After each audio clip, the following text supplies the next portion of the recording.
የትግራይ ክልል የኢትዮጵያ ፌዴራዊ አስተዳደር አካል ነው ማለት ይቻላል በገቢር ዶክተር?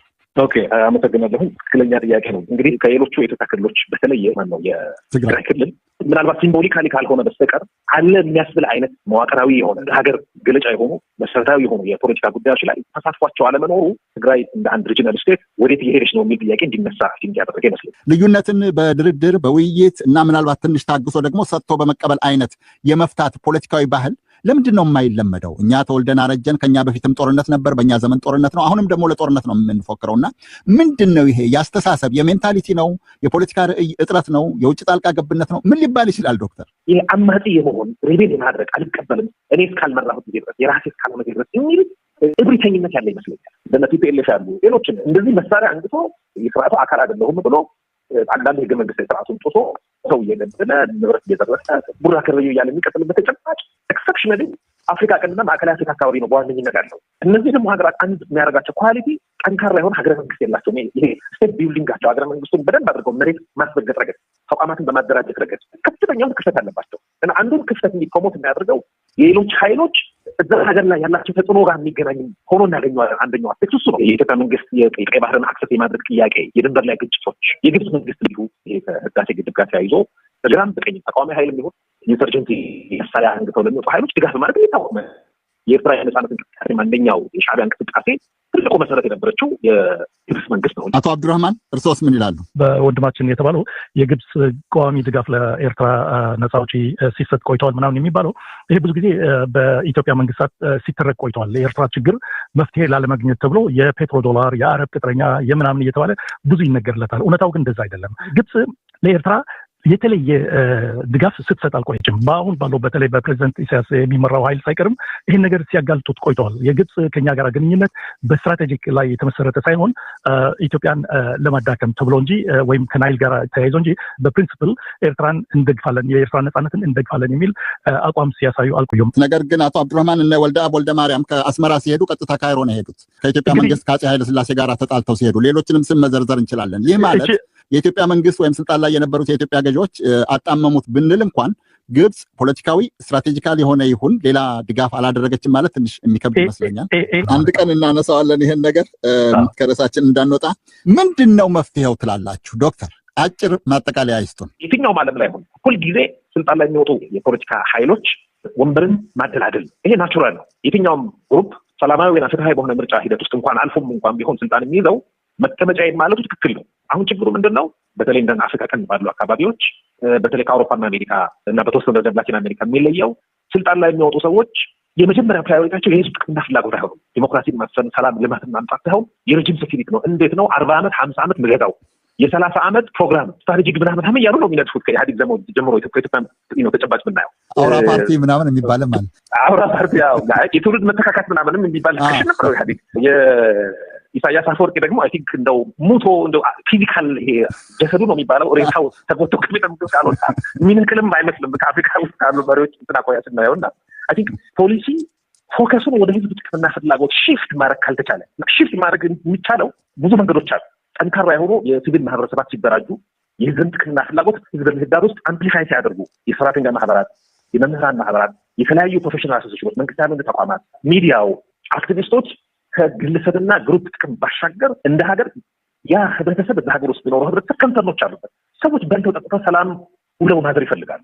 ይሄ ከየትኛውም ግለሰብና ግሩፕ ጥቅምና ፍላጎት በላይ ከፍ ማለት አለበት እና ይሄን ደግሞ ማሳካት እንዲችሉ የሲኤስኦዎች ሚና፣ የምሁራኖች ሚና፣ የቲንክ ታንኮች፣ የሲቪል ሶሳይቲ ኦርጋናይዜሽን ሚና በጣም ከፍተኛ ነው እና አይ ቲንክ እዚህ መስክ ላይ በደንብ ቢሰራ መንግስት አጀንዳን ከላይ ወደ ታች ከመወርወር ይልቅ ከታች እንዲቀበል ይገደዳል። ናው ኦፍ ኮርስ በተለይ በሰሃራን አፍሪካ ባሉ ሀገሮች የሚለው ወደ አፍሪካ ቀንድ ባሉ አካባቢዎች እነዚህ ህዝብና መንግስትን ብሪጅ የሚያደርጉ ኃይሎች ጠንካራ እንዲሆኑ አይፈልግም። በአብዛኛው የሚከተሏቸው ስትራቴጂዎች ስርዓት ላይ ያሉ ሰዎች ሁለት ናቸው። ሪዋርድ ኤንድ ፓኒሽመንት ነው። የእነሱን ጥቅምና ፍላጎት ፕሮሞት የሚያደርጉ የሚቀበሉ የሆኑ ሰዎችን ወደ ላይ ያወጣሉ፣ ሽልማት ይሰጣሉ፣ መሬት ቦታ እንደዚህ ይሰጣቸዋል፣ ስልጣን ይሰጣቸዋል፣ የተለያዩ ቦርድ ምናምን እንጌጅ ይሆናሉ። ስለዚህ ለሚወክሉት ህብረተሰብ ወይም የሙያ ማህበረሰብ ጥቅም ከማድላት ይልቅ ይሄ በሆነ መንገድ ጥቅም ለያዛቸው አካል ሲያጎበድዱ የምናይበት።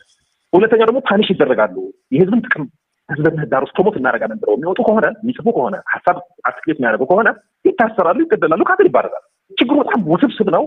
ግን እንደ መፍትሄ የትኛውም ፖሊሲ ይውጣ የህዝብን ጥቅምና ፍላጎት ካስከበረ ድረስ ያ ስርዓት ሰላማዊ ፖሊሲ በመሰረቱ ሁለት ቁልፍ እንትኖች አሉት፣ ግቦች አሉት። የትኛውም ፖሊሲ የትኛውም ዓለም ላይ የትኛውም አይነት የፖለቲካ ስርዓት ይሁን ኦቶሪቴሪያን ይሁን የዲሞክራሲ ስርዓት የሚከተል ያንን ሀገር የሚያስተዳድር መንግስት ቅድሚያ ሊሰጠው የሚገባው የህዝብን ጥቅም ማስከበር ነው። የህዝብ ጥቅም ማለት ምን ማለት ነው? የህዝብ ጥቅም የኢኮኖሚ የሰላም ደህንነትን ማስረገጥ ነው። የመጀመሪያው ነገር ይሄ ነው። ፒስ ኤንድ ሴኩሪቲ ማምጣት ነው። ሰው በሰላም እንዲኖር ማስቻል፣ የሰብአዊ መብት የግሩፕ የግለሰቦችን መብት ጥቅሞችን ማስከበር ፕሮሞት ማድረግ ነው። ነገር ግን የዚህ ተቃራኒ ሆኖ የስርዓተ መንግስቱ ተጠቃሚ በሆኑ ጥቂት ግለሰቦች ፍላጎትና ኢንትረስት ላይ የሚንጠለጠል ከሆነ አደጋ ክራይሲስ ነው ማለት ነው እና አይ ቲንክ በዚህ መልክ ቢታይ ያስባል። በጣም አመሰግናለሁ ዶክተር። ጥሩ ነው የገለጹ ሁለቱም ወንድሞቼ።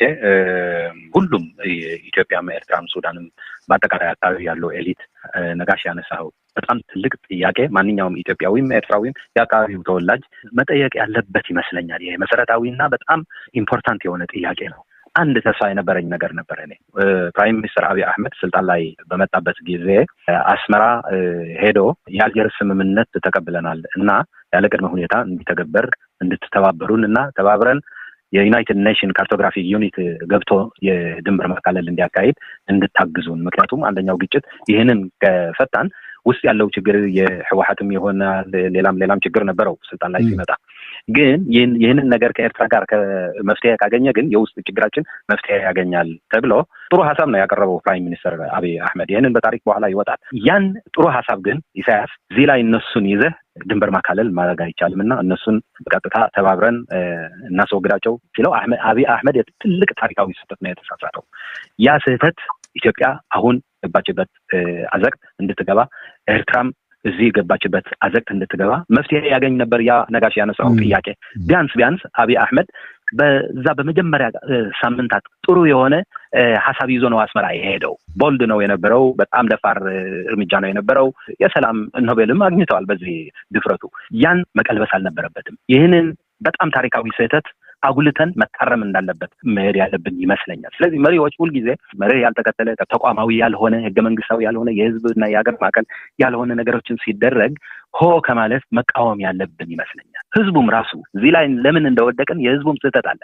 ምክንያቱም በተፈጠረው ነገር ማንጨብጨብና ሆ ማለት የማህበረሰቡ ስሜታዊነት ኢሳያስ ለኤርትራ ያልጠቀመ መሪ የኤርትራ ትልቅ ችግር ያመጣብን ሰው አዲስ አበባ ልክ እንደገለጽከው ሆሆ ተብሎ የተደረገለት አቀባበልና ልክ ጥሩ ታሪክ ጥሩ ባክግራውንድ ጥሩ የሰብአዊ መብት ታሪክ እንዳለው የኢትዮጵያ ህዝብ እንደዛ አይነት አቀባበል አድርጎ ሲቀበለው እኛ ኤርትራውያን በጣም የተጎዳን ኤርትራውያን በተለይ ይህንን ነገር በጣም ያሳሰበን ነገር ነበር።